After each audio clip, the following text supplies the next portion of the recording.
श्री शिवाय नमस्तुभ्यम। आप सभी को हरियाली तीज की शुभकामनाएं। क्या आपने कभी सोचा है कि प्रेम की शक्ति इतनी प्रबल हो सकती है कि वह कठिन से कठिन तपस्या को भी सफल बना दे। हरियाली तीज का त्योहार इसी अदम्य प्रेम, निष्ठा और समर्पण की कहानी है। यह सिर्फ एक व्रत नहीं, बल्कि भगवान शिव और माता पार्वती के अलौकिक प्रेम की अमर गाथा है, जो सदियों से हर सुहागिन महिला के मन में अपने पति के लिए अगाध प्रेम और सौभाग्य की कामना जगाती है। श्रावण मास की हरी भरी तृतीया तिथि को जब प्रकृति भी प्रेम में डूबी सी लगती है, तब मनाई जाती है यह पावन हरियाली तीज। आज हम सुनेंगे इस पावन हरियाली तीज की कथा। बात तब की है जब माता पार्वती का जन्म हिमालय राज के यहाँ हुआ था। बचपन से ही उनके हृदय में भगवान शिव के प्रति अगाध प्रेम था।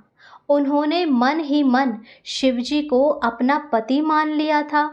लेकिन उनके पिता गिरिराज हिमालय चाहते थे कि उनकी पुत्री का विवाह भगवान विष्णु से हो। एक दिन देवर्षि नारद हिमालय के दरबार में पधारे। उन्होंने हिमालय से कहा कि वह भगवान विष्णु का प्रस्ताव लेकर आए हैं, जो उनकी तेजस्वी कन्या माता पार्वती से विवाह करना चाहते हैं। अब हिमालय यह सुनकर अत्यंत प्रसन्न हुए और उन्होंने तुरंत इस विवाह प्रस्ताव को स्वीकार कर लिया। जब माता पार्वती को इस बात का पता चला तो वह बहुत व्याकुल हो गई। उनके लिए यह कल्पना भी असहनीय थी कि उनका विवाह किसी और से हो सकता है, क्योंकि उनका हृदय तो केवल महादेव के लिए ही धड़कता था। उन्होंने अपनी सबसे प्रिय सखी को अपनी व्यथा सुनाई और उससे मदद मांगी। सखी ने माता पार्वती की पीड़ा को समझा और उन्हें एक गहन वन में छिपा दिया। यह वन इतना निर्जन था कि कोई उन्हें वहां ढूंढ भी नहीं सकता था। वन में पहुंचकर माता पार्वती ने एक निर्णय लिया कि वह शिवजी को प्राप्त करने के लिए कठोरतम तपस्या करेंगी, चाहे उन्हें अपने प्राण ही क्यों ना त्यागने पड़े।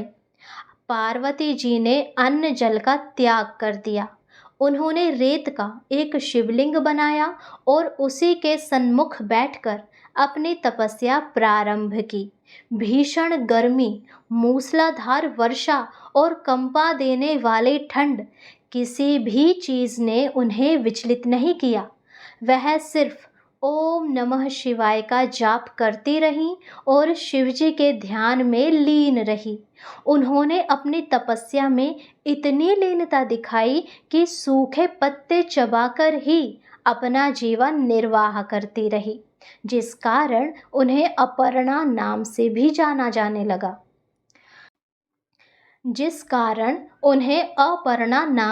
जाना जाने लगा। उनकी इस अदम्य तपस्या की ऊर्जा इतनी प्रबल थी कि तीनों लोकों में इसका प्रभाव महसूस होने लगा।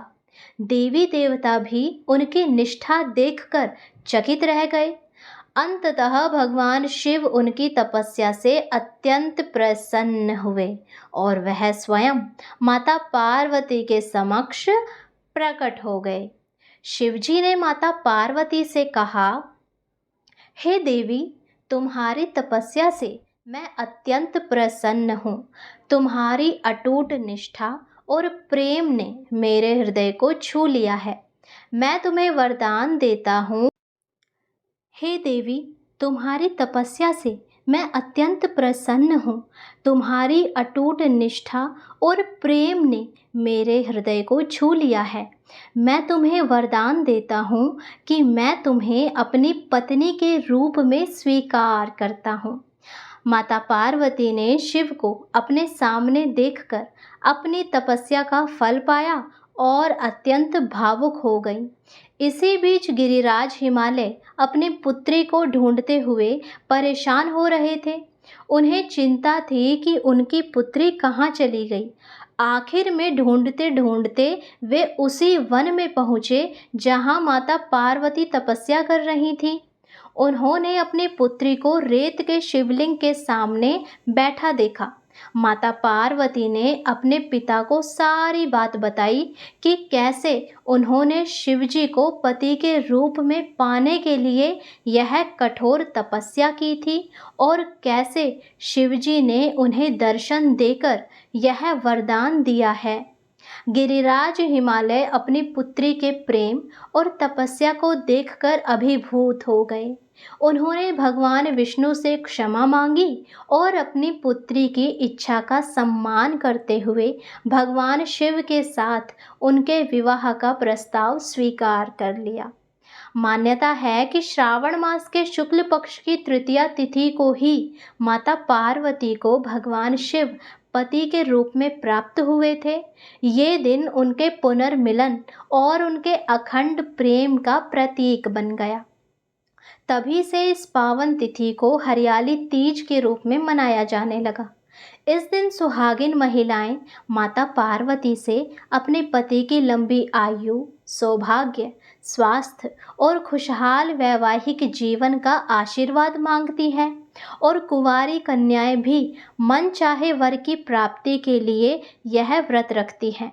यह त्योहार हमें सिखाता है कि सच्चा प्रेम और दृढ़ संकल्प किसी भी असंभव को संभव बना सकता है। तो ये थी हरियाली तीज की माता पार्वती और भगवान शिव जी की एक अनोखी गाथा।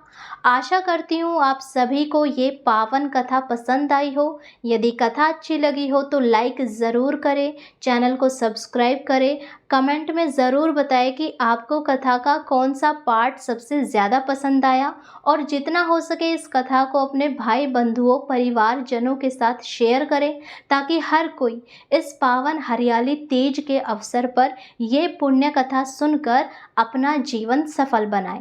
हर हर महादेव, जय शिव शंभू।